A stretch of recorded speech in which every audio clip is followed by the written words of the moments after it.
రాహుల్ మారకపోతే రాహుల్‌కి కాదు ప్రమాదం. కాంగ్రెస్‌కి ప్లస్ ఈ దేశానికి అంటున్నారు. దానికి సంబంధించిన ఒక కథనం చూద్దాం. విదేశాంగ విధానం మీద రాహుల్‌కి ఉపన్యాసాలు. కానీ విదేశీ గడ్డపై భారత్ గురించి కథ ఎవరు చెప్తున్నారు? రాహుల్ గాంధీ చెప్తున్నారు. భారత్ ప్రపంచంలో నమ్మకం కోల్పోతుంది. సరే. అయితే ఒక్కసారి ఆయన స్వయంగా విదేశీ గడ్డ మీద చేసిన రాజకీయ ప్రయాణాన్ని తెరిచి చూద్దాం. ఎందుకంటే ఒక్కసారి జరిగితే సమావేశం. 2 సార్లు జరిగితే యాదృచ్ఛికం. మళ్ళీ మళ్ళీ అదే జరిగితే అది ఓ నమూనా.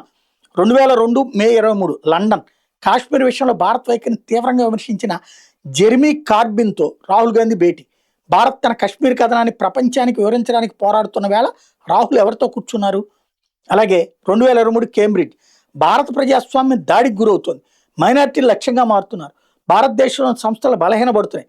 అదే సమయంలో విదేశీ వేదిక మీద తన ఫోన్ ట్యాప్ అవుతుందంటూ ఆరోపణలు. ఎవరు చేసుకొచ్చారు? ఇది కూడా అదే రాహుల్ గాంధీ. ఇవి ఢిల్లీలో జరిగిన రాజకీయ సభలు అన్న మాటలు కావు, విదేశీ ప్రేక్షకుల ముందు చెప్పిన మాటలు. అక్కడ కూర్చుని ప్రపంచానికి భారత్ గురించి ఏ చిత్రం వెళ్తుంది?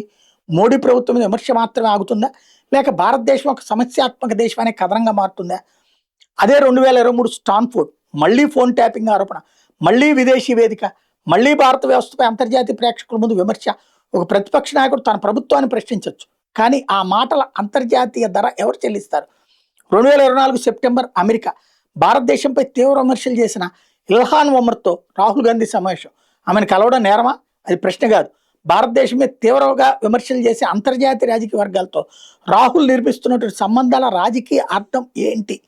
ఇదే ప్రశ్న. ఇప్పుడు ఈ సంఘటనలు విడివిడిగా చూడొద్దు. ఒకవైపు భారత్ వ్యాక్సిన్ డిప్లొమసీ ద్వారా గ్లోబల్ సౌత్లో తన ప్రభావాన్ని పెంచుకునే ప్రయత్నం చేస్తుంటే, మరోవైపు దాని మీద దేశీయ రాజకీయ దాడులు, పాకిస్తాన్ అంతర్జాతీయ ఉగ్రవాదం మీద నిలదీసే ప్రయత్నం జరుగుతుంటే, పుల్వామా మీద రాహుల్ వ్యాఖ్యలు మరో కథనానికి అవకాశం ఇస్తాయి. భారత్ యూరోప్ వ్యూహాత్మక సంబంధాలు ముందుకు వెళ్తుంటే, ఆ సంబంధాల్లో కీలకమైన ఇటలీ ప్రధాని జార్జియా మెలోని మీద రాహుల్ చేసిన వ్యక్తిగత వ్యాఖ్యలు దౌత్య స్థాయిలో ప్రతిధ్వనిస్తాయి. మోడీ ప్రభుత్వాన్ని విమర్శించడం ఒక విషయం, భారత్ గురించి ప్రపంచానికి ఒక నిరంతర ప్రతికూల కథనం వెళ్ళడం మరో విషయం. ఇక మెలోని ఎపిసోడ్, రాహుల్ గాంధీ వేదిక మీద మాట్లాడారు, మాట బయటికి వెళ్ళింది, విమర్శలు వచ్చాయి. కానీ ఈసారి సమాధానం సోషల్ మీడియా నుంచి రాలేదు, ఢిల్లీలోని ఇటలీ రాయబార కార్యాలయం నుంచి వచ్చింది. ఇటలీ తన ప్రధానమంత్రిని అవమానించడం ఆమోదయోగ్యం కాదని స్పష్టం చేసింది. రాజకీయ విభేదాలు ప్రజాస్వామ్యంలో సహజమేనని చెప్పిన ప్రజాస్వామ్యం ఎన్నికైన ఇటలీ నాయకత్వానికి కూడా గౌరవం ఉండాలని గుర్తు చేసింది. విదేశీ వేదిక మీద విసిరిన రాజకీయ మాట దౌత్య ప్రకటనగా తిరిగి వచ్చింది. అక్కడే అసలు ధర కనిపించింది. ఇప్పుడు మళ్ళీ రాహుల్ మాట గుర్తు చేసుకోండి. భారత్ ప్రపంచంలో నమ్మకం కోల్పోతుంది. అయితే ఒక ప్రశ్న తప్పదు, భారత్ని ప్రపంచానికి పరిచయం చేసేది ఎవరు?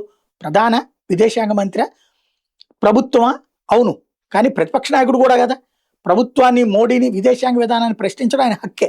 కానీ విదేశీ ప్రేక్షకుల ముందు భారత్ గురించి ఏ కథనం నిర్మించబడుతుందో అనే బాధ్యత నుంచి మాత్రం ఎవరు తప్పించుకోలేరు. మోడీని ఓడించడానికి రాజకీయ పోరాటం చేయండి, కాంగ్రెస్ అధికారంలో రావడానికి పోరాడండి, ప్రజాస్వామ్యం మీకు హక్కు ఇచ్చింది. కానీ ఈ రాజకీయ పోరాటంలో భారత్ ఓడిపోయే కథనాన్ని ప్రపంచానికి ఎందుకు అమ్మాలి? ఈ మాటలు భారత్ కోసం వెళ్తున్నాయా, లేక రాహుల్ రాజకీయాల కోసం వెళ్తున్నాయా?